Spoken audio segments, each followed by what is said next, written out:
అంతిమ తీర్పు.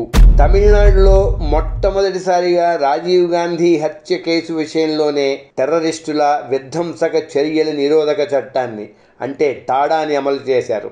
ఈ చట్టం ప్రకారం ఈ కేసును శీఘ్రంగా విచారించడానికి వీలుగా ఒక ప్రత్యేక కోర్టును ఏర్పాటు చేశారు. ఈ ప్రత్యేక కోర్టులో విచారణాధికారిగా జస్టిస్ ఎస్ఎన్ సిద్దిక్ని నియమించారు. దర్యాప్తు కాలంలో కానీ అంతకుముందు కానీ మేము ఈ ప్రత్యేక కోర్టులో ఛార్జ్ షీటు దాఖలు చేయడానికి ముందు నిందితులు 112 పిటిషన్లు వేశారు. వాటిలో చాలా వరకు ప్రత్యేక కోర్టులో వేశారు. కొంతమంది చెన్నై హైకోర్టులో వేశారు. మరికొంతమంది సుప్రీంకోర్టులో కూడా దాఖలు చేశారు.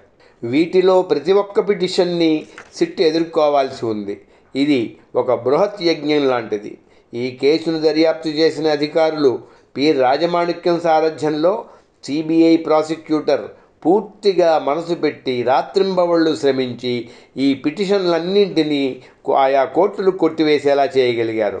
ఈ పిటిషన్లు చాలా వరకు నిందితులకి బెయిల్ కోరుతూ దాఖలైనవే.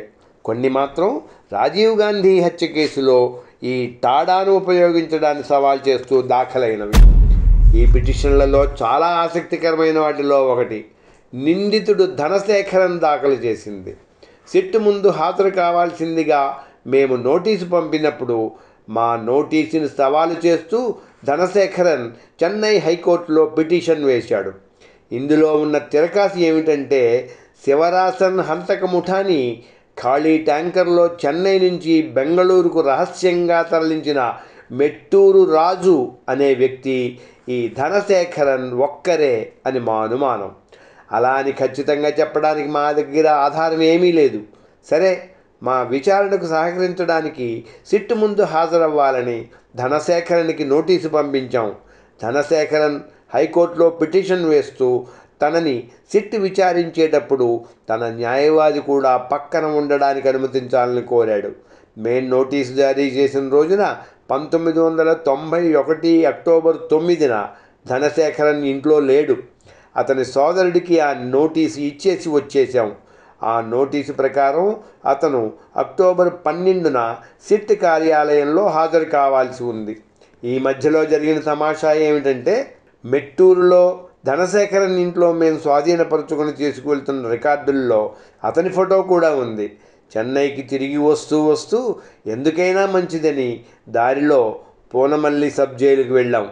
అక్కడ రిమాండ్లో ఉన్న రంగన్ విక్కీలకు ఈ ఫోటో చూపించి ఇతనెవరో తెలుసా అని అడిగాం.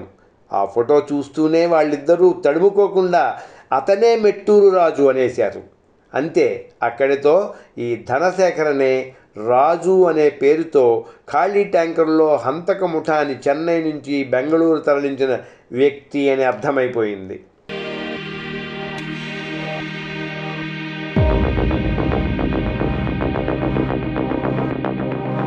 ధనశేఖరన్ పిటిషన్ మీద హైకోర్టు ఏమని ఉత్తర్వు ఇచ్చిందంటే సిట్ జారీ చేసిన సమన్ల మేరకు పిటిషనర్ని అక్టోబర్ 16వ తేదీ 11 గంటలకు విచారించాల్సి ఉంది. అయితే ఈ విచారణను సిబిఐ ఇన్స్పెక్టర్ జనరల్ సమక్షంలో సూపరింటెండెంట్ ఆఫ్ పోలీస్ మాత్రమే చేయాల్సి ఉంటుంది.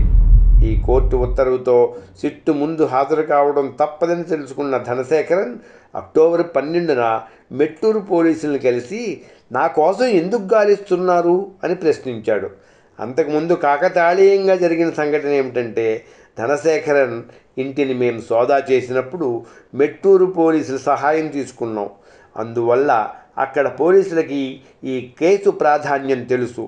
ఆ కారణంగా ధనశేఖరన్ పోలీస్ స్టేషన్కి వెళ్ళిన వెంటనే ఆ స్టేషన్ హౌస్ ఆఫీసర్ మా సిట్ అధికారులకు టెలిఫోన్ చేసి ధనశేఖరన్ వచ్చిన సంగతి చెప్పారు. మాలో మేము ఆలోచించుకున్నాక ధనశేఖరన్ని మరికొంతసేపు ఎలాగైనా అక్కడే ఉండేటట్లు చూడమని స్టేషన్ అధికారిని కోరాం. ఇంకా ఒక్క క్షణం ఆలస్యం చేయకుండా మా పబ్లిక్ ప్రాసిక్యూటర్ ఈజేఆర్ డేనియల్ని వెంటబెట్టుకొని ఒక సిట్ దళం మెట్టూరుకి పరుగులు తీసింది. మేము ఇప్పుడేం చేసినా అక్టోబర్ 16న ధనశేఖరన్ మా కార్యాలయంలో హాజరు కావాలని నిర్దేశిస్తూ హైకోర్టు ఇచ్చిన ఉత్తర్వుని పరిగణనలోకి తీసుకుంటూ చేయాలి. హైకోర్టు ఈ ఉత్తర్వుని మేము ధనశేఖరన్కి జారీ చేసిన సమన్ ఆధారంగా వచ్చింది. పైగా ఆ సమన్లు జారీ చేసేటప్పటికీ ధనశేఖరన్ అనుమానితుడు మాత్రమే, నిందితుడు కాదు. కానీ అక్టోబర్ 9న సమన్లు జారీ చేసినప్పటికీ ధనశేఖరన్ పోలీస్ స్టేషన్లో ప్రత్యక్షమైన నాటికి, అంటే అక్టోబర్ 12, ఈ మధ్యలో జరిగిన పరిణామాలతో ధనశేఖరన్ స్థాయి అనుమానితుడి శ్రేణి నుంచి నిందితుడి శ్రేణికి మారింది. ఎందుకంటే హంతక ముఠాని రహస్యంగా బెంగళూరు తరలించిన మెట్టూరు రాజు అతడే అని తేలింది గనక. అందుకే ఎట్టి పరిస్థితుల్లోనూ అతన్ని అరెస్టు చేసి శివరాజన్ ముఠాన్ని తరలించడానికి ఉపయోగించిన ట్యాంకర్ని స్వాధీనం చేసుకోవాలన్న కృత నిశ్చయంతో రంగంలోకి దిగాం. ధనశేఖరన్ పోలీస్ స్టేషన్లో ఉండగానే మేము అక్కడికి చేరుకున్నాం. మా సూటి ప్రశ్న, శివరాజన్ ముఠాని బెంగళూరు తరలించిన ట్యాంకర్ ఎక్కడ పెట్టావు? ధనశేఖరన్ మా వంక అమాయకంగా చూశాడు. ట్యాంకర్ ఏమిటి, నేనేమిటి, శివరాజన్ని తరలించడం ఏమిటి అంటూ 2 వెర్రి ప్రశ్నలు వేశాడు. రాజు, నిజం చెప్పు.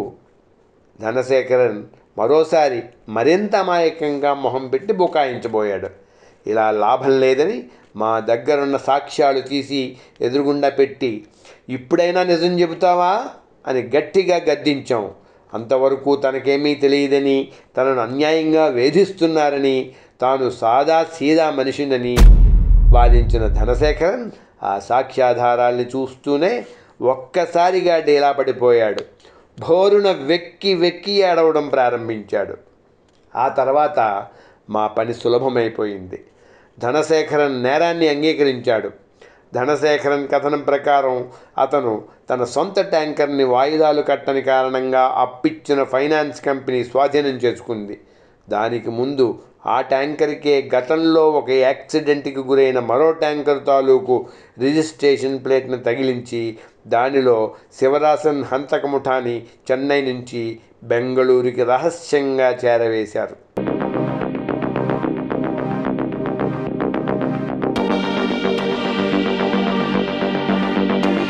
ఆ రాత్రే మేము ధనశేఖరన్ని అరెస్టు చేయడం, మర్నాడు ఆ ట్యాంకర్ని స్వాధీనం చేసుకోవడం జరిగిపోయాయి. ఈ అరెస్టు మరో మలుపు తిరిగింది.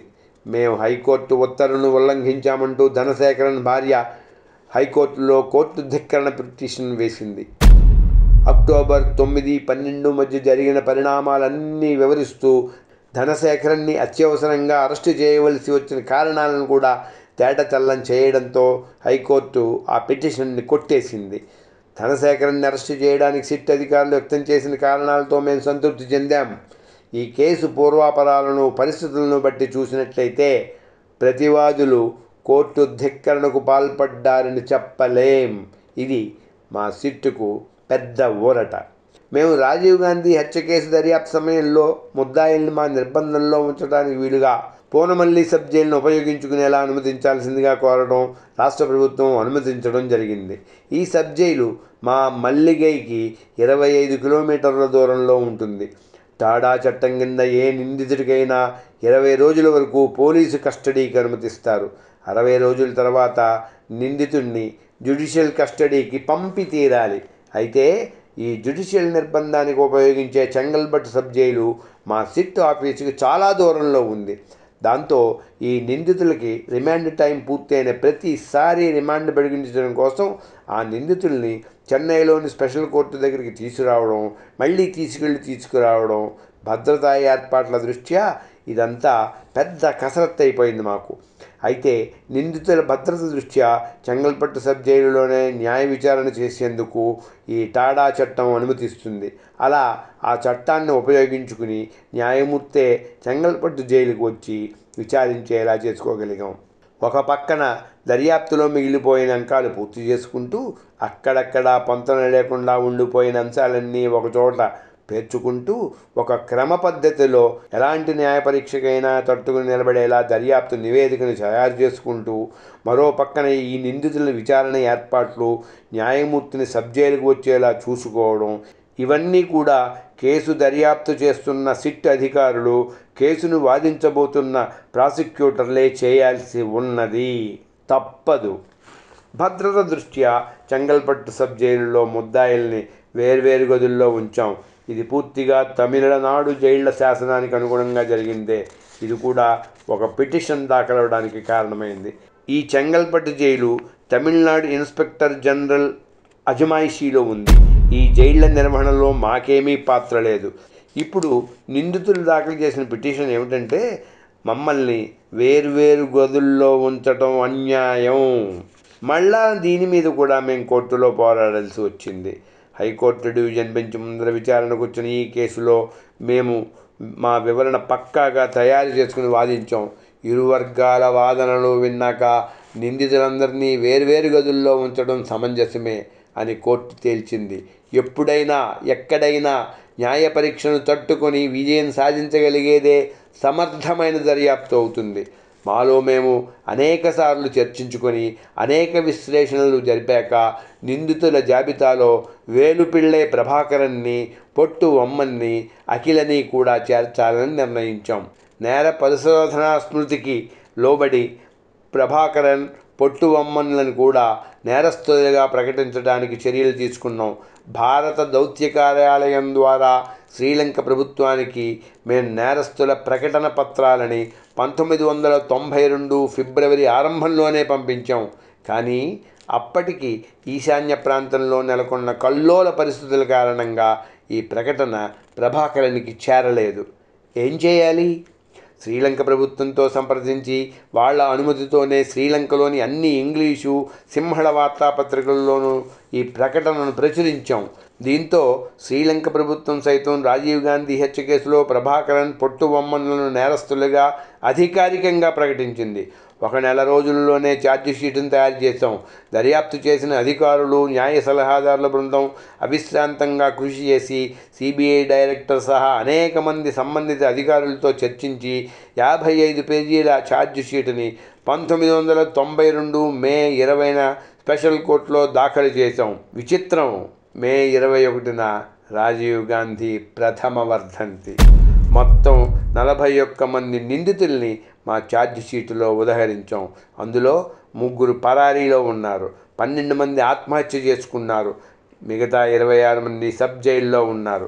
నేరాన్ని నిరూపించడం కోసం సిట్ సహకారంతో ప్రాసిక్యూషన్ వారు కోర్టుకు దాఖలు చేసిన పత్రాలు కానీ, సాక్షుల వాంగ్మూలాలు కానీ మొత్తం 10,000 పేజీలు ఉంటాయి. వాటిలో సిట్ నమోదు చేసిన అనేక వాంగ్మూలాలు ఇంగ్లీష్లో ఉన్నాయి. ఆ వాంగ్మూలాల కాపీలను మొత్తం 26 సెట్లుగా చేసి ఛార్జ్ షీటుతో పాటు దాఖలు చేశాం.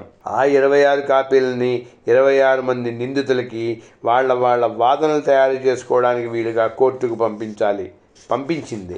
ఆ కాపీలను అందుకున్న ముద్దాయిలలో చాలామంది వాటిని తమిళ భాషలోకి తర్జుమా చేయించి ఇవ్వాలని కోర్టుకు అర్జీ పెట్టుకున్నారు. ఏం చేయాలి? చేశాం. ఈ తర్జుమాలో ఏమాత్రం తేడా వచ్చినా దాన్ని చూపించి ఈ కేసు దర్యాప్తు నిష్పక్షపాతంగా జరగలేదని వాదించడానికి నిందితులకు మరో అవకాశం ఇచ్చిన వాళ్ళం అవుతాం. కానీ ఆ పత్రాలలో చాలా సందర్భాలలో నిపుణులు ఇచ్చిన అభిప్రాయాల్లో చాలా శాస్త్రీయ పదప్రయోగాలు ఇంగ్లీష్లోనే ఉన్నాయి. అలాగే శవ పరీక్ష నివేదికలు కూడా. వాటిని ఎవరు పడితే వాళ్ళు చదివి అర్థం చెప్పలేరు కదా. నిపుణులైన వాళ్లే చదివి చెప్పాలి. తలలు బాదుకోవాల్సిన కసరత్తు ఇదంతా. తమిళనాడు ప్రభుత్వాన్ని ఆశ్రయించాం. ప్రభుత్వం సానుకూలంగా స్పందించి మాకు 5 అనువాదకుల్ని పంపించింది. వాళ్ళ సహాయంతో మా సిట్ అధికారులు రాత్రింబవళ్ళు కూర్చుని మొత్తం 10 వారాలలో ఈ తర్జుమా కార్యక్రమాన్ని ముగించారు. స్పెషల్ కోర్టు జారీ చేసిన నోటీసులకు సమాధానంగా శ్రీలంక ప్రభుత్వం నుంచి, కొన్ని ఇతర దేశాల నుంచి మాకు చాలా సాక్ష్యాధారాలు లభించాయి. శ్రీలంక పంపించిన ఆధారాలు శివరాసన్, మురుగన్, సుతేంద్ర రాజా, కనక సభాపతులతో సహా చాలామంది నిందితులను గుర్తించడానికి ఉపయోగపడ్డాయి. ప్రాసిక్యూషన్కి సహకరిస్తున్న చాలామంది సాక్షులకి బెదిరింపులు వచ్చాయి. వాళ్లలో ముఖ్యంగా ఎవరైతే నిందితుల్లో ఒకరికొకరు మధ్య ఉన్న సంబంధాన్ని, ఎల్టీటీఈలతో వాళ్ళకి గల సంబంధాన్ని బయటపెడుతూ రాజీవ్ గాంధీ హత్య కేసులో ఎల్టీటీఈ కుట్రని నిర్ధారిస్తున్నారో వాళ్ళకి ఈ బెదిరింపులు ఎక్కువగా ఉన్నాయి. అందువల్ల వాళ్ళందరికీ రక్షణ కల్పించాల్సిన బాధ్యత మా మీద ఉంది. కేసు విచారణ సమయంలో వాళ్ళకి భద్రత కల్పిస్తూ, వాళ్ళ అసలు పేర్లు దాచిపెడుతూ, ఇలా రకరకాల పద్ధతుల్లో వాళ్ళని కాపాడుకుంటూ రావాల్సి వచ్చింది. ఈ పని కోసం తమిళనాడు, కేరళ, కర్ణాటక రాష్ట్రాల పోలీసుల సహాయం తీసుకున్నాం. ఇది చాలా కీలకమైన, జటిలమైన పని. ముఖ్య సాక్షి ఒక్కరిని మేము కాపాడుకోలేకపోయినా అభాసు పాలవుతాం. కేసు బలహీనమైపోతుంది.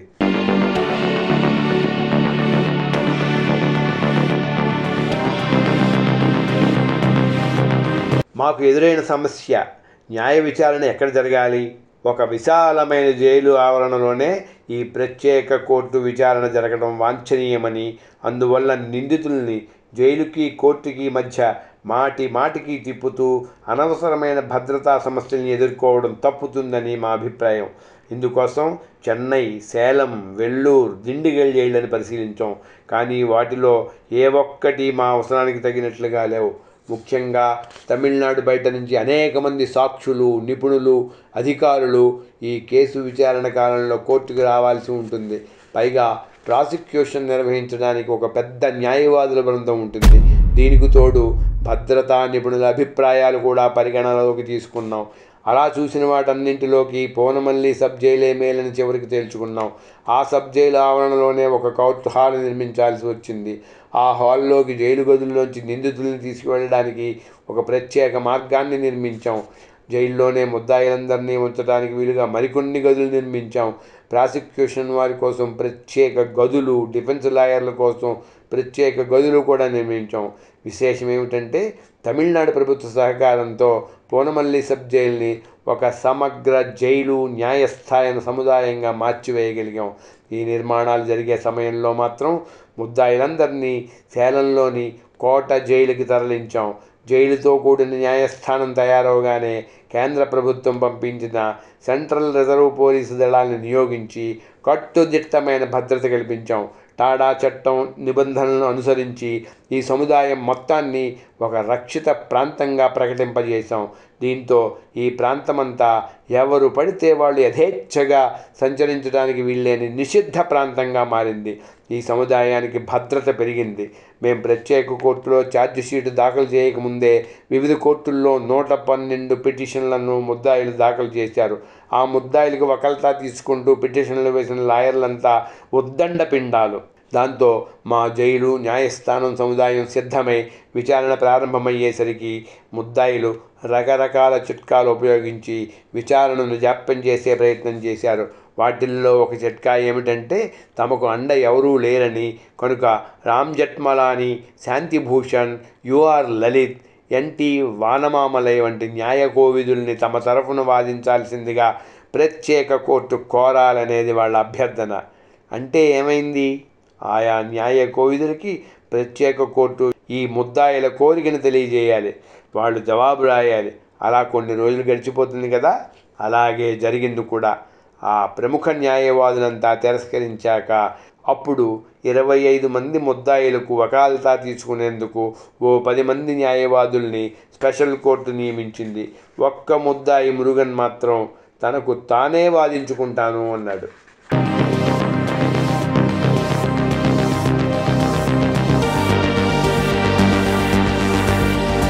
1993 మే 5న అంటే మేము ఛార్జ్ షీట్ దాఖలు చేసిన ఏడాది పూర్తి కావడానికి 2 వారాల ముందర స్పెషల్ కోర్టు న్యాయమూర్తి జస్టిస్ ఎస్ఎం సిద్దిక్ ఎదుట ప్రాసిక్యూషన్ బృందం సారథి పి రాజమాణిక్యం ఈ కేసు విచారణలో తొలి ప్రకటన చేశారు. మొత్తం 26 మంది ముద్దాయిలు, వాళ్ళ తరఫున వాదించే 10 మంది లాయర్ల సమక్షంలో ఈ కేసు విచారణ అలా ప్రారంభమైంది. పి రాజమాణిక్యం తన తొలి ప్రకటన ముగించే ముందు రాజీవ్ గాంధీ హత్య కుట్ర కేసులో భాగస్వాములైన ఈ నిందితులందరి మీద భారత శిక్షా స్మృతి కింద టాడా చట్టం, విదేశీయుల చట్టం, భారత ఆయుధాల చట్టం, ప్రేలుడు పదార్థాల చట్టం, టెలిగ్రాఫ్ చట్టం తదితర ప్రత్యేక చట్టాల క్రింద అభియోగాలు మోపాల్సిందిగా కోర్టును కోరారు. డిఫెన్స్ న్యాయవాదులంతా చాలా అనుభవం గలవారే. రాజమాణిక్యం ఇంగ్లీష్లో చేసిన స్టేట్మెంట్లో ప్రతి పదానికి అర్థం చెప్పగలిగిన వాళ్లే. అయినప్పటికీ ఆ ప్రకటనకి తమిళ అనువాదం కావాలని కోరారు. ఇందుకు న్యాయమూర్తి అంగీకరించారు. కానీ అనువాదం చేయించాలంటే వ్యవధి కావాలి కదా. సరే, పని మొదలైంది. ఈ లోపల ప్రాసిక్యూషన్ వాదన అవసరం లేకుండా సిబిఐ ప్రాసిక్యూటర్ ఈజేఆర్ డేనియల్ తమిళ, ఇంగ్లీష్ భాషలు రెండింటిలోనూ తన మేధస్సును ఉపయోగించి ప్రాసిక్యూషన్ ప్రకటన పూర్తి చేశారు. అలా 2 రోజుల్లోనే ప్రాసిక్యూషన్ ప్రకటనలన్నీ పూర్తయ్యాయి. దాంట్లో డిఫెన్స్ లాయర్లు ముద్దాయిలు అమాయకులు అంటూ తమ ప్రతివాదనలు కూడా ప్రారంభించక తప్పలేదు. ఈ మధ్యలో మాకు భారత రహస్య సమాచార విభాగం నుంచి కొన్ని విషయాలు తెలిసాయి. ఈ కోర్టు విచారణను ఎలాగైనా ఆటంకపరచాలని ఎల్టీటీఈ వ్యూహం పన్నుతోంది. దీనికి ఒక చిన్న నేపథ్యం ఉంది. మురుగన్ అరెస్ట్ అయ్యాక శివరాసన్ పంపిన వైర్లెస్ సందేశాలలో మురుగన్ ఎందుకు సైనైడ్ మింగలేదు అని పొట్టుబొమ్మను ప్రశ్నించాడు.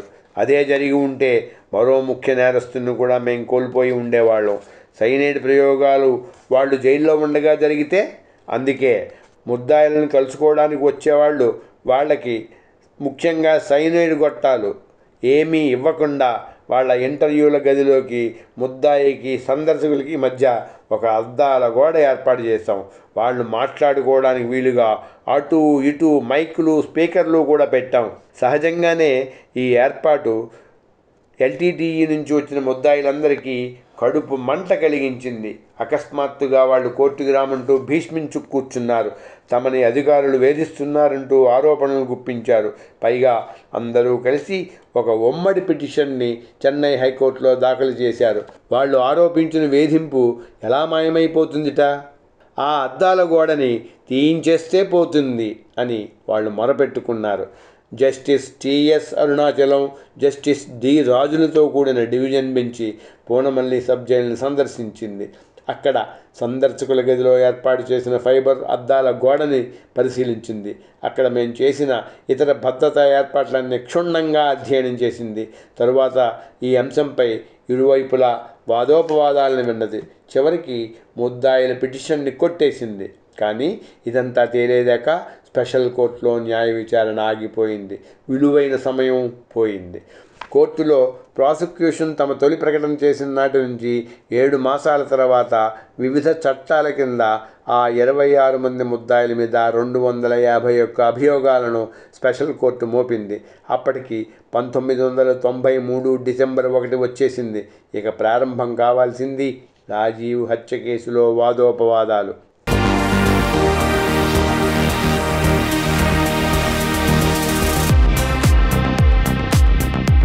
1994 జనవరి 19న విచారణని ఈ దశ ప్రారంభం కావాలని స్పెషల్ కోర్టు నిర్ణయించింది. ప్రాసిక్యూషన్ విజయవంతం కావాలంటే మాకు ఒక స్పష్టమైన వ్యూహం ఉండాలి. నిందితుల మీద మోపిన ప్రతి ఒక్క అభియోగానికి సాక్ష్యాధారాలను క్రమ పద్ధతిలో కోర్టులో ప్రవేశపెట్టాలి. ఇలా వ్యూహరచన చేసుకోవడం చాలా అవసరం. మేము సేకరించిన సాక్షుల్లో ప్రత్యక్ష సాక్షులే కాక ఇంకా అనేక మంది ఇతర సాక్షులు ఉన్నారు. వాళ్లల్లో హత్య వ్యూహాన్ని అమలు చేయడంలో సహకరించిన శ్రీలంక తమిళ సహాయకులున్నారు. ఎల్టీటీఈ తీవ్రవాదుల స్నేహితులున్నారు.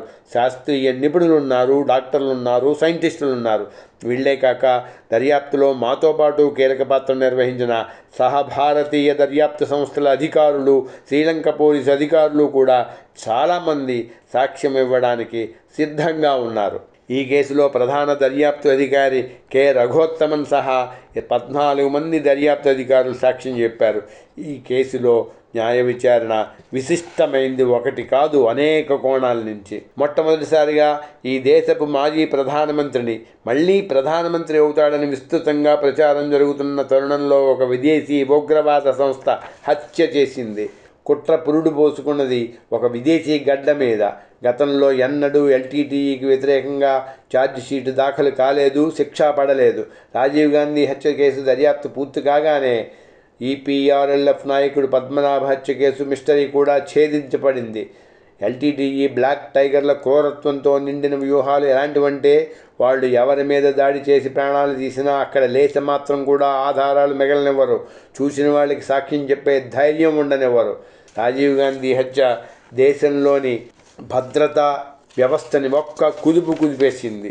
భద్రతా విధానాల్ని ఇంకా కట్టుదిట్టం చేసి తీరాల్సిన పరిస్థితిని సృష్టించింది.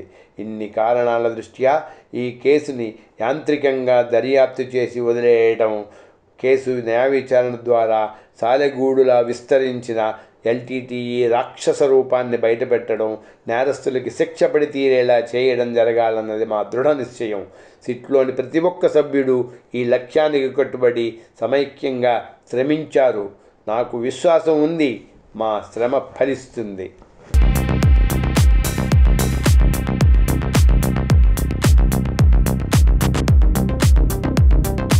1994 జనవరి 19న స్పెషల్ కోర్టులో న్యాయ విచారణ ప్రారంభమైంది. మొట్టమొదటిగా విచారించబడిన సాక్షి శ్రీపెరంబదూరు పోలీస్ స్టేషన్ ఇన్స్పెక్టర్ మధురం. స్వతంత్ర భారతదేశంలో అత్యంత సంచలనాత్మకమైన క్రూరమైన హత్యా సంఘటనలో ఎఫ్ఐఆర్ను నమోదు చేసిన వ్యక్తి మధురం. ఆ తర్వాత మొత్తం 287 మంది సాక్షుల్ని మేము ప్రవేశపెట్టాం. వాళ్ళల్లో ఒక రాష్ట్ర గవర్నర్, భారతదేశపు రాయబారి, ఒక సీనియర్ ఆర్మీ ఆఫీసర్, రాజకీయ నాయకులు, పోలీస్ శాఖలోని సైంటిస్టులు, సీనియర్ జర్నలిస్టులు, డాక్టర్లు, పోలీసు అధికారులు, ఇంకా శ్రీలంక, ఇండియాల సాధారణ పౌరులు కూడా ఈ స్పెషల్ కోర్టులో సాక్ష్యం చెప్పిన వాళ్ళల్లో ఉన్నారు. ఇది చెప్పినంత సులభంగా జరగలేదు. ఈ సాక్షులందరినీ గుర్తిస్తూ వచ్చాం, కానీ వీళ్ళందరినీ కనిపెట్టి చూసుకుంటూ ఉండాలి. మళ్ళీ న్యాయ విచారణ సమయానికి కోర్టుకు వచ్చేలా చేసుకోవడం ఒక సర్కస్. ఉదాహరణకి ముఖ్య సాక్షి అయిన ఒక ప్రభుత్వోద్యోగి మా దర్యాప్తు సమయంలో స్వచ్ఛందంగా పదవీ విరమణ చేసి అమెరికాలో స్థిరపడ్డాడు. కానీ ఎల్టీటీఈ తాలూకు వైర్లెస్ సంభాషణల సమాచారాన్ని రాబట్టడంలో అతని పాత్ర కీలకమైంది. అంతటి ముఖ్య సాక్షి లేకపోతే ఎలా? కానీ అమెరికాలో ఎక్కడుంటున్నాడో తెలియదే. తెలుసుకున్నాం, కబురు చేశాం.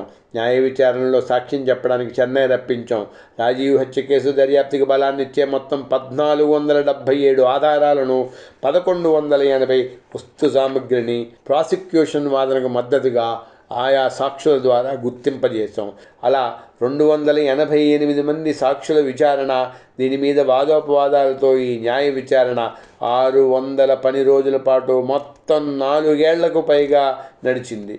కేసు న్యాయ విచారణ కాలంలో మా అభియోగాలను సవాల్ చేస్తూ ప్రతి దశలోనూ ముద్దాయిల తాలూకు న్యాయవాదులు లేవనెత్తిన సవాళ్లు, న్యాయస్థానం వేసిన ప్రశ్నలకు మేము సమకూర్చుకోవలసి వచ్చిన అంశాలు, వాతావరణ పరిస్థితుల కారణంగా మధ్యలో కలిగిన ఇబ్బందులు, ఇవన్నీ రాయాల్సి వస్తే అనేక ప్రకరణాలుగా రాయాల్సి ఉంటుంది.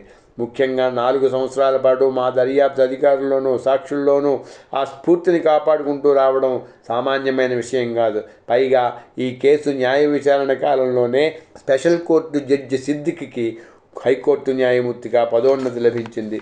ఆయన స్థానంలో మరో జడ్జి నవనీతం వచ్చారు. ఈ పరిస్థితులకు తోడు రకరకాల పిటిషన్లు కోర్టులో దాఖలవుతూ వచ్చాయి. వీటిలో చాలా వరకు ముద్దాయిలకి బెయిల్ ఇప్పించమంటూ దాఖలైనవే, కొన్ని ఇతర రకాల కారణాలతో దాఖలైనవి కూడా ఉన్నాయి. ఈ 4 ఏళ్లలో మొత్తం 432 పిటిషన్లు దాఖలయ్యాయి. అన్నీ ఒక కోర్టులో కాదు, కొన్ని హైకోర్టులో, కొన్ని సుప్రీంకోర్టులో కూడా దాఖలయ్యాయి. ఈ పిటిషన్లన్నీ కోర్టు వేయాలి, లేకపోతే మొదటికే మోసం వస్తుంది, న్యాయ విచారణ బలహీనపడుతుంది. అందుకని ఈ పిటిషన్లన్నీ నిర్వీర్యం చేయడం కోసం మా సిట్టు అధికారులు, లాయర్లు కోర్టుల చుట్టూ తిరగడం మరో బృహత్ కార్యం. అన్ని పిటిషన్లని నిర్వీర్యం చేయగలిగాం. కానీ వాటి మూలంగా ఈ న్యాయ విచారణలో చాలా సమయం వృధా అయిపోయింది. ఒక దశలో ముద్దాయిల తరఫున వాదిస్తున్న న్యాయవాదులు మూకుమ్మడిగా న్యాయ విచారణను బహిష్కరించారు. కారణం ఏమిటయ్యా అంటే ప్రాసిక్యూషన్ లాయర్లతో సమానంగా తమకు ఫీజు చెల్లించాలని డిమాండు. అసలు వాళ్ళకి రోజుకింత అని ఒక ఫీజుని చెన్నై హైకోర్టే నిర్ణయించింది. ఈ ఫీజుని రాష్ట్ర ప్రభుత్వమే భరించాలని కూడా ఆ ఉత్తర్వుల్లో పేర్కొంది. ముద్దాయిల తరఫు ప్రతి న్యాయవాదికి ప్రాసిక్యూషన్ ప్రవేశపెట్టే ప్రతి సాక్షిని విచారించే హక్కు ఉంది. ముద్దాయి మురుగన్ అయితే తనకి తనే న్యాయవాది. ఈ హక్కుని న్యాయవాదులంతా పూర్తిగా ఉపయోగించుకున్నారు. ఫలితంగా కొంతమంది సాక్షులు రోజుల తరబడి సాక్షి బోన్లో నిలబడే ఉండాల్సి వచ్చేది. మా సిట్ ప్రధాన దర్యాప్తు అధికారి కె రఘోత్తమన్ అయితే సాక్షి బోన్లో 67 రోజుల పాటు కొనసాగాడు. అలా మా సాక్షులు మొత్తం 288 మంది సాక్షుల్ని విచారించడానికి 3 సంవత్సరాల 4 మాసాలు పట్టింది. ఇలాంటి కేసుల న్యాయ విచారణ కాలంలో సాక్షులకు తగిన భద్రత కల్పిస్తే వాళ్ళు కోర్టులో ఎలాంటి భయాందోళనలు లేకుండా సాక్ష్యం చెప్పగలుగుతారు. ఈ విధానం అమెరికాలో ఉంది, కానీ మన దేశంలో లేదు. అది లేకపోవడం ఎంత నష్టదాయకమో ఈ హత్య కేసు విచారణలో మేము అనుభవించాం. మొత్తం 288 మంది సాక్షులలో నలుగురు మాత్రం ఉన్నదన్నట్లుగా వాస్తవం చెప్పడానికి తిరస్కరించారు. కారణం, వాళ్ళు ఎల్టీటీఈ సానుభూతి పరులు. పైగా కొందరు ముద్దాయిలతో వాళ్ళకి బంధుత్వమో స్నేహమో ఏదో ఒక అనుబంధం ఉంది. అయితే ఈ హత్య కుట్రని నిర్ధారించడంలో వాళ్ళ సాక్ష్యం కూడా అవసరం. వాళ్ళల్లో ముగ్గురైతే ముద్దాయిలు పోలీసుల నుంచి పారిపోయే క్రమంలో చేసిన మరికొన్ని తప్పుల గురించి సాక్ష్యం చెప్పాల్సి ఉంది. ఇలాంటి స్థితిలో ఈ సాక్షులు మాకు సహకరించే స్థితి కనిపించడం లేదు. మరి ఇదో సమస్య. ఏం చేయాలి? వాళ్ళ విషయంలో ఎలాంటి చర్యలు తీసుకుంటే ఎలాంటి పరిణామాలు రావచ్చో ఊహించి చివరికి ఈ నలుగురిని ప్రతికూల సాక్షులుగా ప్రకటించాం. స్పెషల్ కోర్టు అనుమతితో ఈ నలుగురిని క్రాస్ ఎగ్జామిన్ చేయించాం. ఆ క్రాస్ ఎగ్జామినేషన్లో వాళ్ళు ముద్దాయిలకు సహాయపడటం కోసం కావాలనే అబద్ధం చెబుతున్నారని నిరూపించాం. ఇది చాలా మంచిదైంది. ఇందువల్ల వాళ్ళు ముద్దాయిలకు సంబంధించిన కీలక వాస్తవాలను కప్పిపుచ్చడానికి ప్రయత్నిస్తున్నారని నిర్ధారణ అయిపోయింది. ఈ క్రాస్ ఎగ్జామినేషన్ మాకు చాలా ఉపయోగపడింది. ఎంత ఉపయోగపడిందంటే అప్పటికే మేము రికార్డు చేసిన సాక్ష్యానికి మరింత బలాన్ని చేకూర్చే ఈ పని చేయడం కోసం మేము మళ్ళీ చెన్నైలోని Indian institute of technology professor ఒకరిని సాక్ష్యాల నిపుణుడిగా తీసుకురావాల్సి వచ్చింది. ఈ మధ్యలో మరో సమస్య వచ్చి పడింది.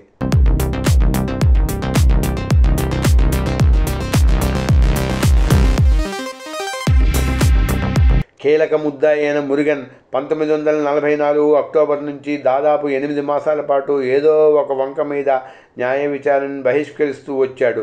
అయితే టాడా చట్టంలో ఉన్న వెసులుబాటు ఏమిటంటే నిందితుడు అతని లాయరు కోర్టుకి రాకపోయినా న్యాయస్థానం విచారణ జరిపేయచ్చు. ఆ తర్వాత సాక్షులందరినీ పిలిపించి క్రాస్ ఎగ్జామినేషన్ చేసే హక్కు నిందితులకి అతని లాయర్కి ఉంటుంది. అంటే మురుగన్ ఇలా మమ్మల్ని వేధించడం కోసమే కోర్టును బహిష్కరిస్తున్నాడా? అయ్యుండాలి. ఎందుకంటే ఎక్కడెక్కడి రాష్ట్రాల నుంచో దేశాల నుంచో ఇంతమంది సాక్షుల్ని మళ్ళీ రప్పించడం అంటే మా తల ప్రాణం తోకకి తెచ్చుకోవడమే. అసలు ఇందుకోసమే మురుగన్ తనకి డిఫెన్స్ లాయర్ ఎవ్వరూ అక్కర్లేదు అని ఉంటాడు. ఈ విషయం పసిగట్టిన వెంటనే మేము స్పెషల్ కోర్టులో ఒక పిటిషన్ వేశాం. మురుగన్ మిగతా నిందితులతో పాటు కోర్టుకు వచ్చి తీరాలి. అతను సహకరించిన పక్షంలో బలవంతంగానైనా సరే అతన్ని కోర్టుకు రప్పించాలి అని అభ్యర్థించాం. కోర్టు పూనమల్లి జైలు అధికారులను ఆదేశించింది. మురుగన్ను కోర్టులో హాజరుపరచండి అని. బలవంతంగానైనా సరే అన్న పదం వాడలేదు. ఉత్తర్వులో ఆ పదం లేదు కనుక మురుగన్ సహకరించకపోతే తాము బలవంతంగా ఎత్తుకు రాలేమంటూ జైలు అధికారులు చేతులెత్తేశారు. కథ మళ్ళీ మొదటికొచ్చింది. ఏం చేయాలి? ఇక అలా కాదని మరో పిటిషన్ నేరుగా చెన్నై హైకోర్టులో దాఖలు చేశాం. ఒక న్యాయమూర్తి మా వాదన అంతా విని పిటిషన్ని కొట్టి పారేశారు. ఈ పరిణామం మాలో ఆందోళన పెంచింది. ఎందుకంటే ఈ మురుగన్ అనే ముఖ్య నిందితుడు కేసులో సాక్షులందరి విచారణ పూర్తయ్యేదాకా కోర్టుకి రాకుండా అంతా అయిపోయి తీర్పు వచ్చే ముందు నేను సాక్షులందరినీ క్రాస్ ఎగ్జామిన్ చేయాలి అని అడిగితే ఈ సాక్షుల్లో చాలామంది అప్పటికే ఎల్టీటీఈ అంటే భయపడుతూ ముందుకొచ్చారు. పైగా ఎక్కడెక్కడి నగరాల నుంచో వచ్చారు. కొంతమందిని అమెరికా లాంటి దూరదేశాలని పిలిపించాం. మొత్తం 288 మంది సాక్షులు. వీళ్ళందరినీ వీడొక్కడి కోసం మళ్ళీ పిలిపించగలమా? మరోసారి పట్టు వదలని విక్రమార్కుడి అవతారం ఎత్తి హైకోర్టులో డివిజన్ బెంచ్కి అప్పీల్ చేశాం. డివిజన్ బెంచ్ మా మొర విన్నది. మురుగన్ని పిలిపించింది. వాడి అభ్యంతరాలు ఏమిటో తెలుసుకుంది. అంతా అయ్యాక వాడికి ఒక ఉద్బోధ చేసింది. చూడయ్యా, ఒక నిందితుడిగా నీకు కొన్ని హక్కులు ఉన్నాయి. నువ్వు కోర్టుకి హాజరైతేనే నీకు ఎవరెవరు ఏం సాక్ష్యం చెబుతున్నారో ప్రత్యక్షంగా వినగలుగుతావు. కోర్టులో దాఖలు చేసే ప్రతి ఆధారాన్ని చూడగలుగుతావు. ప్రాసిక్యూషన్ వాదన వినగలుగుతావు. సాక్షుల్ని క్రాస్ ఎగ్జామినేషన్ చేయగలుగుతావు. అందువల్ల నువ్వు ఎలా నిర్దోషివో వాదించుకోవడానికి నీకు ఎక్కువ అవకాశం వస్తుంది. నువ్వు ఇప్పుడు విచారణ సమయంలో ఉద్దేశపూర్వకంగా కోర్టుని బహిష్కరించావనుకో, రేపు నిన్ను నువ్వు నిర్దోషిగా నిరూపించుకోవడానికి ఉపయోగించే విలువైన అవకాశాన్ని కోల్పోతున్నావన్నమాట. అందుకని ఈ బహిష్కరణ కార్యక్రమం ఇక్కడితో ఆపేయి. హైకోర్టు ఉద్బోధని మురుగన్ ఖాతరు చేయలేదు. అప్పుడు హైకోర్టు డివిజన్ బెంచ్ ఒక చరిత్రాత్మకమైన ఉత్తర్వుని జారీ చేసింది. ముద్దాయి తన ప్రాణాన్ని వ్యక్తిగత స్వేచ్ఛని కాపాడుకోవడం కోసం ప్రాసిక్యూషన్ సాక్షుల్ని క్రాస్ ఎగ్జామిన్ చేసే హక్కు రాజ్యాంగం ప్రసాదించిన ఒక రక్షణ కవచం. ఒక హక్కు కల్పించబడింది అంటే ఆ హక్కుని సంబంధిత వ్యక్తి ఉపయోగించాలనే ఉద్దేశంతోనే కల్పించబడింది. అలా ఆ వ్యక్తి హక్కుని ఉపయోగించుకోవడానికి తగినన్ని అవకాశాలు కల్పించబడినప్పటికీ ఆ వ్యక్తి ఉద్దేశపూర్వకంగా తగినన్ని కారణాలు లేకుండా ఆ హక్కుని ఉపయోగించుకోని పక్షంలో ఆ వ్యక్తి వెనక్కి మళ్ళీ అవకాశం లేని ఒకే దిశలో పయనిస్తున్నాడన్నమాట. అందువల్ల అతను ప్రాసిక్యూషన్ సాక్షుల్ని విచారించడానికి తనకు గల విలువైన హక్కుని కోల్పోతున్నాడు. ఆ వ్యక్తికి అలా చేయడం వల్ల సంభవించగల పరిణామాలన్నీ కూలంకషంగా వివరించాక కూడా ఆ వ్యక్తి కోర్టులో హాజరు కావడానికి, సాక్షుల్ని ఎప్పటికప్పుడు క్రాస్ ఎగ్జామినేషన్ చేయడానికి, తనకు గల హక్కుని ఉపయోగించుకోవడానికి ఉద్దేశపూర్వకంగా కావాలని తిరస్కరిస్తున్నట్లయితే అతను భవిష్యత్తులో తాను కొంతమంది సాక్షుల్ని క్రాస్ ఎగ్జామినేషన్ చేసే విలువైన అవకాశాన్ని కోల్పోయానని, కాబట్టి వాళ్ళందరినీ క్రాస్ ఎగ్జామినేషన్ కోసం మళ్ళీ పిలిపించండి అని కోరుకునే అవకాశాన్ని కోల్పోతాడు. అప్పుడు అతను ఏం చెప్పినా కోర్టు వినదు. ఈ ఉత్తర్వు మాకు చాలా ఊరట కలిగించింది. 8 మాసాల తరువాత మురుగన్ గత్యంతరం లేని స్థితిలో కోర్టు విచారణకి హాజరు కావడం మొదలుపెట్టాడు. కానీ అప్పటికే చాలా నష్టం జరిగింది. మురుగన్ కోర్టుకు వచ్చే నాటికి 85 మంది సాక్షుల విచారణ పూర్తయింది. మేము ఊహించినట్లుగానే ఓ 20 మంది సాక్షుల్ని మళ్ళీ పిలిపించి తాను క్రాస్ ఎగ్జామినేషన్ చేయాలన్నాడు. ఇందుకోసం స్పెషల్ కోర్టులో పిటిషన్ వేశాడు. మేము ససేమిరా ఒప్పుకోలేదు. హైకోర్టు డివిజన్ బెంచ్ ఇచ్చిన ఉత్తర్వుల్ని స్పెషల్ కోర్టుకు చూపించాం. ఈ ఉత్తర్వు ఆధారంగా స్పెషల్ కోర్టు మురుగన్ పిటిషన్ను కొట్టివేస్తూ సుదీర్ఘమైన ఉత్తర్వునిచ్చింది. కానీ మురుగన్ ఊరుకోలేదు. సుప్రీంకోర్టుకి మొరపెట్టుకుంటూ లెటర్ రాశాడు. ఆ లెటర్నే స్పెషల్ లీవ్ పిటిషన్గా పరిగణిస్తూ సుప్రీంకోర్టు తానే నియమించిన ఒక న్యాయవాది ద్వారా మురుగన్ కేసు విచారణ చేపట్టింది.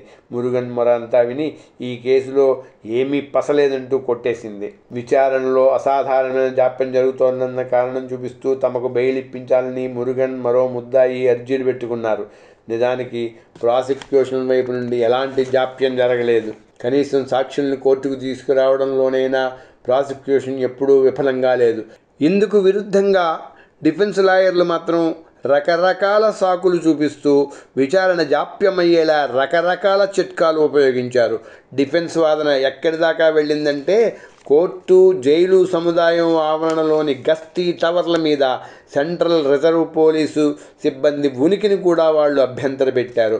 అదృష్టవశాత్తు అలాంటి అర్జీలన్నీ అర్థం బద్ధం లేనివిగా ప్రకటిస్తూ స్పెషల్ కోర్టు సుదీర్ఘమైన ఉత్తర్వు జారీ చేసింది. ప్రాసిక్యూషన్ దాఖలు చేసిన సాక్ష్యాధారాలను బట్టి స్పెషల్ కోర్టులో మొత్తం 26 మంది ముద్దాయిలకి వేయాల్సిన ప్రశ్నలు తయారు చేసింది. స్పెషల్ కోర్టు మోపిన అన్ని అభియోగాలను ముద్దాయిలు నిర్ద్వంద్వంగా తిరస్కరించారు. దాంతో ప్రాసిక్యూషన్కి, డిఫెన్స్ లాయర్లకి మధ్య విస్తృతమైన వాదోపవాదాలు సాగాయి. ఇరు వర్గాలు గతంలో అనేక సందర్భాల్లో సుప్రీంకోర్టు ఇచ్చిన నిర్ణయాలను ఉదహరిస్తూ సుదీర్ఘంగా వాదించాయి.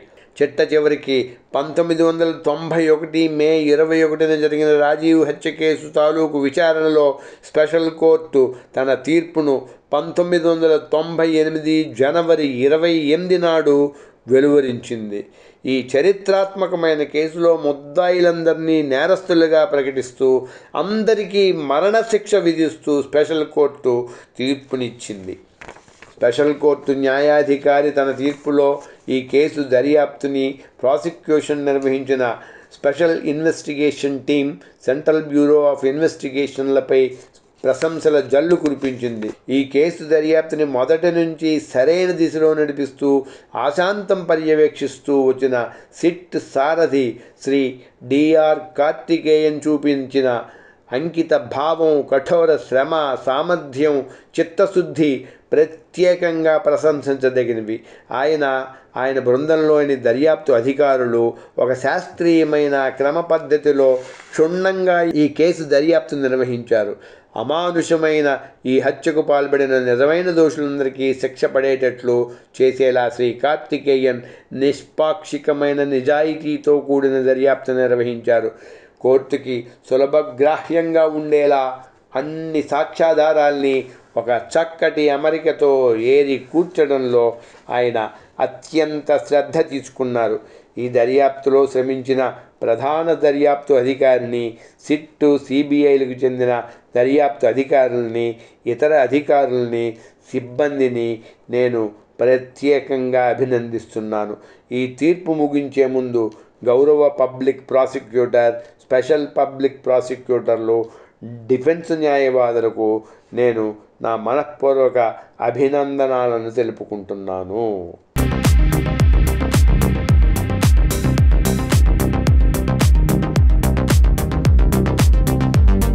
సహజంగానే ఈ తీర్పు మీద ముద్దాయిలు సుప్రీంకోర్టులో అప్పీలుకి వెళ్ళారు.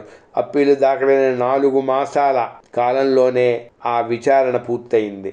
న్యాయమూర్తులు KP Thomas, DP Wadhwa, Syed Shah Mohammed ఖాద్రీలతో కూడిన సుప్రీంకోర్టు డివిజన్ బెంచ్ మరో 4 మాసాల పాటు విస్తృతంగా చర్చించుకొని 1999 మే 5 నాడు ఈ రాజీవ్ గాంధీ హత్య కేసులో తమ తుది తీర్పుని వెలువరించింది. ఈ చరిత్రాత్మక తీర్పు ప్రకారం నళిని, శంతన్, మురుగన్, అరివు అలియాస్ పేరారివాలన్లకు ఉరిశిక్ష ధృవీకరించింది. రాబర్ట్ పయాస్, జయకుమార్, రవిచంద్రన్ విషయంలో ఉరిశిక్ష యావజ్జీవ ఖైదుగా మారింది. హంతక ముఠా చెన్నై శివార్లలో దాక్కునేందుకు ఆశ్రయించని కల్పించిన వాళ్ళు ఈ బావమరిది. హత్యకి ముందు తరువాత అన్ని రకాల వస్తు సహాయాన్ని అందించినవాడు రవి. నిందితుల్లో టాడా చట్టం కింద అభియోగాలు మోపబడిన షణ్ముగ వడివేలు మాత్రం ఈ చట్టం కింద నేరస్తుడు కాలేదు. మిగతా 18 మంది ముద్దాయిల విషయంలో మాత్రం వాళ్ళ మీద మోపబడిన చిన్న చిన్న అభియోగాలన్నీ నిర్ధారితమయ్యాయి. ఈ ముద్దాయిలందరూ నేరస్తులేనని, ఈ హత్య తాలూకు కుట్రలో భాగస్వాములేనని, ప్రతి ఒక్కళ్ళు చెప్పుకోగలిగిన ప్రత్యక్ష పాత్రను నిర్వహించారని సుప్రీంకోర్టు డివిజన్ బెంచ్ సులభంగానే నిర్ధారించింది. మరో ముఖ్య విషయం ఏమిటంటే రాజీవ్ గాంధీ హత్య ఒక ఉగ్రవాద చర్య కానీ, టాడా చట్టం సెక్షన్ 3(4) కింద చెప్పబడిన విధ్వంసక చర్య కానీ కాదని అభిప్రాయపడింది. ఇదే సమయంలో సుప్రీంకోర్టు మరో విషయం కూడా స్పష్టం చేసింది. రాజీవ్ గాంధీని హత్య చేయడానికి వేలుపిళ్ళై, ప్రభాకరన్, పొట్టుబొమ్మన్, శివరాసన్, అఖిల కుట్ర చేశారనే విషయంలో మాకు అణుమాత్రం కూడా సందేహం లేదు. ఎల్టీటీఈ నాయకుడు ప్రభాకరన్, ఎల్టీటీఈ ఇంటెలిజెన్స్ చీఫ్ పొట్టుబొమ్మన్ల పాత్ర విషయమై సుప్రీంకోర్టు వ్యక్తం చేసిన ఈ నిశ్చిత అభిప్రాయం ఇండియా, శ్రీలంక దేశాల చరిత్రలో రాబోయే రోజుల్లో అసాధారణమైన ప్రభావాన్ని కలిగి ఉంటుంది.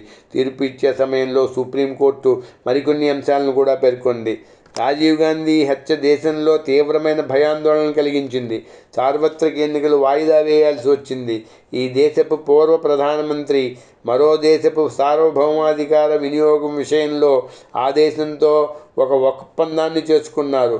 శ్రీలంక దేశాధినేత సంతకం చేసిన ఈ ఒప్పందంపై భారతదేశపు అప్పటి ప్రధానమంత్రిగా రాజీవ్ గాంధీ కూడా సంతకం చేశారు.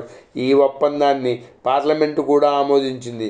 కనుక ఇది రాజీవ్ గాంధీ తన సొంత ప్రయోజనం కోసం వ్యక్తిగత హోదాలో కుదుర్చుకున్న ఒప్పందం కానే కాదు. రాజీవ్ గాంధీ హత్య ఈ దేశ నేర చరిత్రలో ఎన్నడూ కని విని ఎరగనంతటి ఘాతుకం.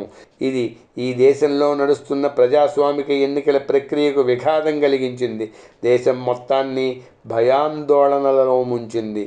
ఈ అమానుష కృత్యం లక్ష్యం దేశ ప్రయోజనాల కోసం నిర్ణయాలు తీసుకునే సార్వభౌమాధికారాన్ని దెబ్బతీయడం.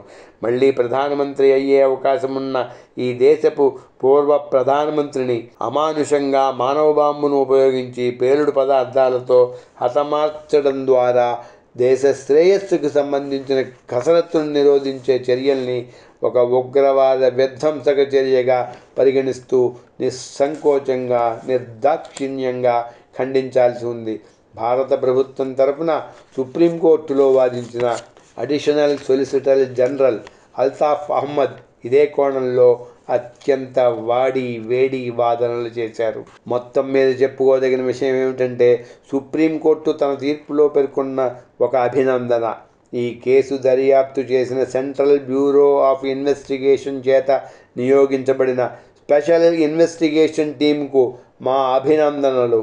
శ్రీ డిఆర్ కార్తికేయన్ సారథ్యంలో అత్యంత నేర్పుతో పనిచేసి ఈ కేసు మిస్టరీని కొద్ది కాలంలోనే సిట్ ఛేదించింది. సుప్రీంకోర్టు మరో అభిప్రాయాన్ని కూడా వ్యక్తం చేసింది. ఈ కేసు దర్యాప్తుని అత్యంత చాకచక్యంతో ఎక్కడికక్కడ సాక్ష్యాధారాలను పకడ్బందీగా అనుసంధానించుకుంటూ హత్యకు జరిగిన కుట్రదారుల పాత్ర స్పష్టంగా తెలిసేలా సాగింది.